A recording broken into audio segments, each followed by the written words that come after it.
Senators, Holocaust Museum representatives, civil authorities, and academics gathered at the Bullock, Texas State History Museum to speak on the subject proposed by the Global Embassy of Activists for Peace, the Holocaust and Human Rights.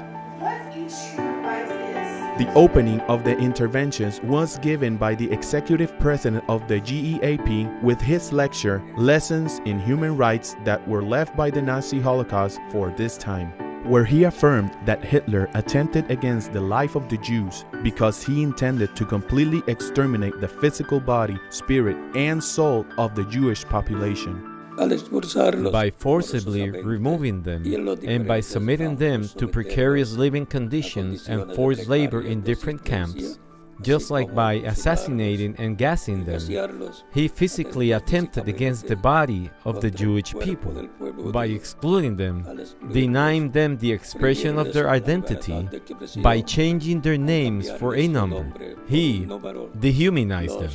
This way, Hitler tried to kill the spirit of the Jewish people, and by perverting their faith, deprived them of their right to religion, by burning their synagogues, by killing rabbis, by disgracing their God. He attempted against their religious beliefs, against their soul. The event, which was held on March 13, 2017, counted with the participation of Sarah Abish, Charlotte DeCoster, and Charles Pullman, expert lecturers in history related to the Holocaust and other genocide, as well as analysts on the violations of human rights based on the events that occurred during World War II. People who have that number tattooed on their arm, the very fact that they have that number tattooed on their arm means that they were never, at least initially, intended to be murdered. If you were brought to the camp, like the Jewish population of Hungary, between May and July of 1944, when 450,000 Hungarian Jews were gassed on arrival over those 3 months, you didn't get a number on your arm. Why tattoo somebody that you're going to murder immediately? You tattooed somebody that you wanted to humiliate over the course of several months or longer. The work only starts after that.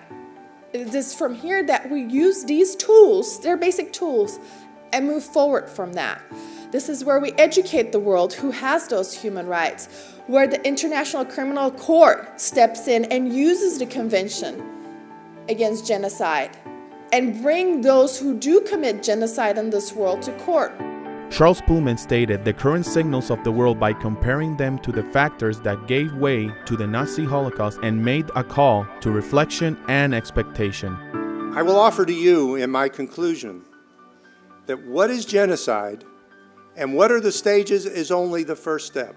Once we identify a genocide in the making, now the hard question comes, what do we do about it?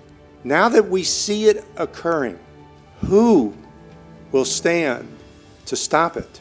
Which governments of the world will stand? Will the UN stand?